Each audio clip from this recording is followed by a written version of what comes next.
Hello. I wanted to take this opportunity to give you a little bit of a midweek update. Just felt important for us to try and make sure that we were keeping connected with our community, and hopefully an opportunity for you to feel connected with the school, even more connected with the school during these challenging times. So I was going to give you some updates. We've had some examination updates.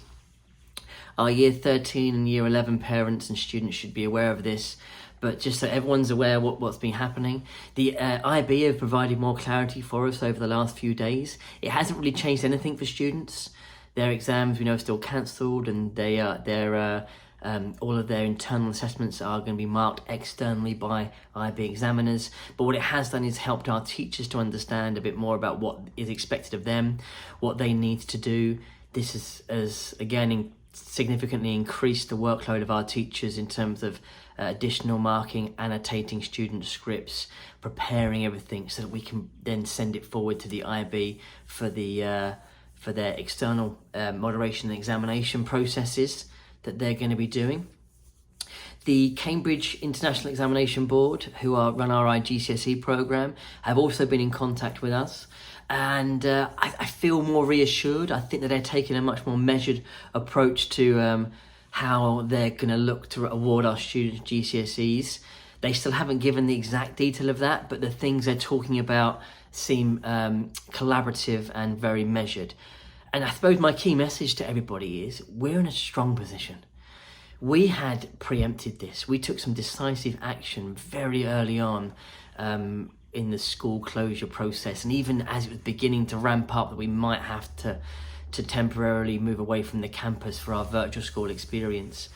And that action has stood us in really good stead. So we got all of the students IAs done for their IB, or their oral examinations done for their IB. We focused on the coursework for the GCSE. All of this means that we have a really strong body of evidence that we can then put forward to support our students and that are representative of the hard work that they have done.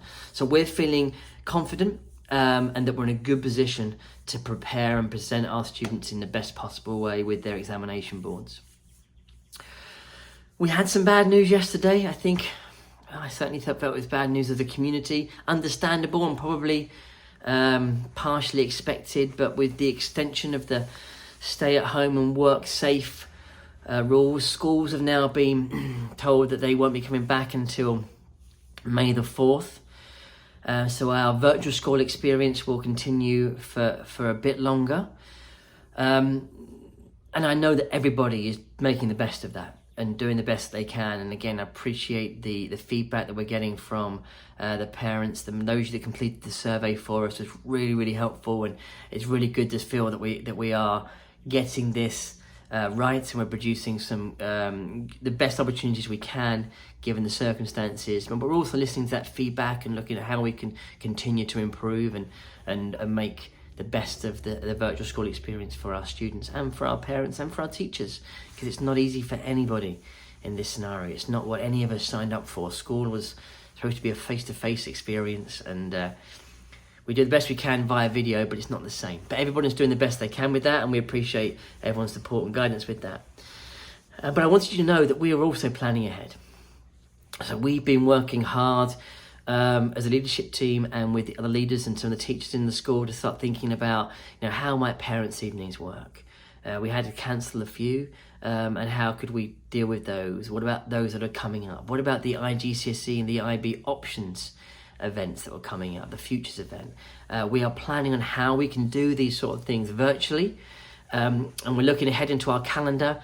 We've even gone as far as thinking about our final reports for the year. What might they look like? How might they need to be adapted in a virtual school experience? So we're planning for the worst. We are hoping for the best and hoping that we can be back at school as soon as possibly can. But I want you to know that we are going through our calendar of events and looking at ways in which we can make those events happen virtually in the best possible ways. We also know that these are really challenging times for everybody. It really is globally unprecedented.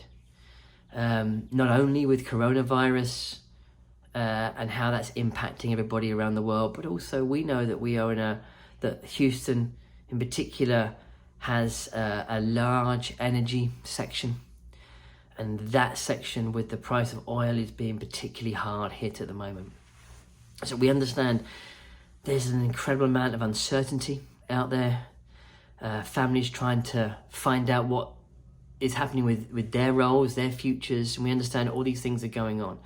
And we understand that's also happening at a time when we are also asking questions around re-enrollment.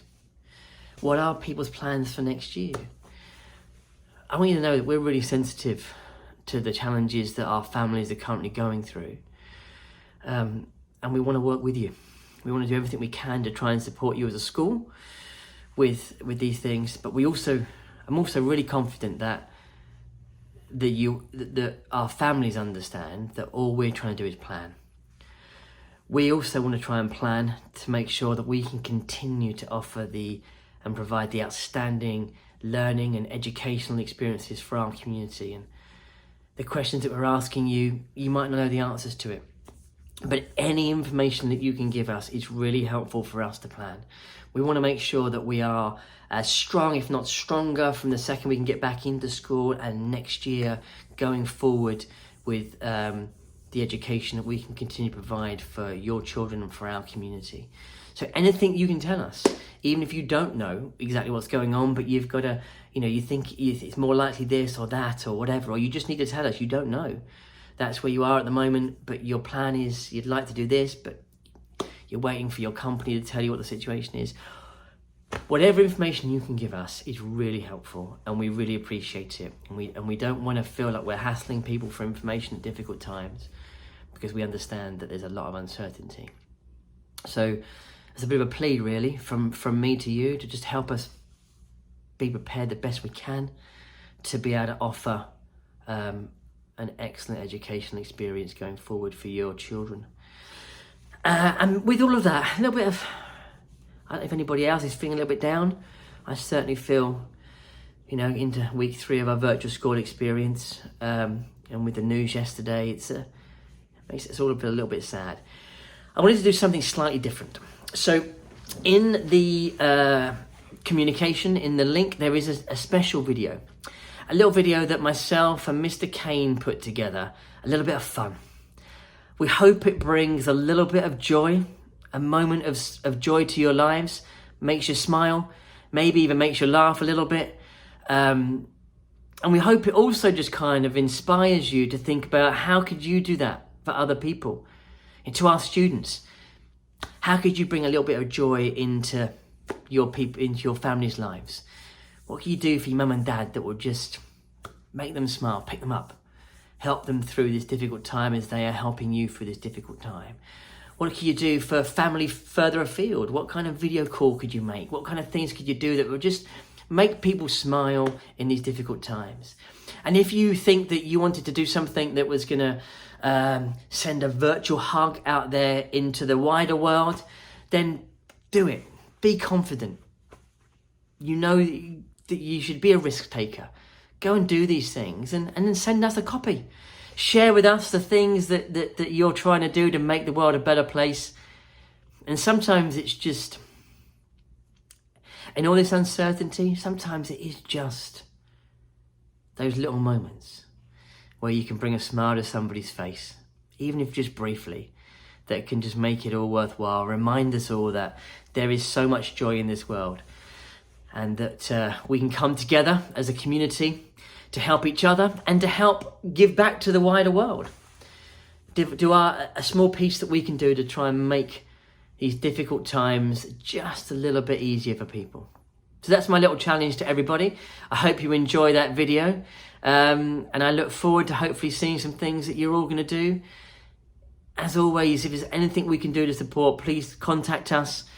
Your children's teachers, heads of school, myself around in the educational pieces. If you want to talk to us about re-enrollment or some of the challenges you're having there, contact our admissions team. That we're all here to try and help work together and find a way that we can best support each other through these difficult times.